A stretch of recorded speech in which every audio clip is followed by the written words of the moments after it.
ಹಾವೇರಿಯಲ್ಲಿ ಆಟೋದಲ್ಲಿ ವಿದ್ಯಾರ್ಥಿಗಳನ್ನ ಕಿಡ್ನಾಪ್ ಮಾಡಲು ಪ್ರಯತ್ನಗಳು ನಡೆದಿತ್ತ ಅನ್ನುವಂತಹ ಪ್ರಶ್ನೆ ಮೂಡ್ತಾ ಇದೆ. ಹಾವೇರಿ ಜಿಲ್ಲೆ ರಾಣೆಬೆನ್ನೂರು ತಾಲೂಕಿನ ಹಲಗೇರಿ ಗ್ರಾಮದ ಪ್ರೌಢಶಾಲಾ ವಿದ್ಯಾರ್ಥಿಗಳ ಅಪಹರಣ ಯತ್ನ ನಡೀತಾ.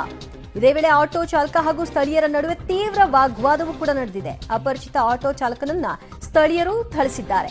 ಹಲಗೇರಿ ಪೊಲೀಸ್ ಠಾಣೆಯ ವ್ಯಾಪ್ತಿಯಲ್ಲಿ ನಡೆದಿರುವಂತಹ ಘಟನೆ ಇದು. ಹಾವೇರಿ ಜಿಲ್ಲೆ ರಾಣೆಬೆನ್ನೂರು ತಾಲೂಕಿನ ಹಲಗೇರಿ ಗ್ರಾಮದಲ್ಲಿ ಆಟೋದಲ್ಲಿ ವಿದ್ಯಾರ್ಥಿಗಳನ್ನ ಅಪಹರಣಕ್ಕೆ ಯತ್ನಿಸಿರ್ತಕ್ಕಂತಹ ಪ್ರಕರಣ ಇದು.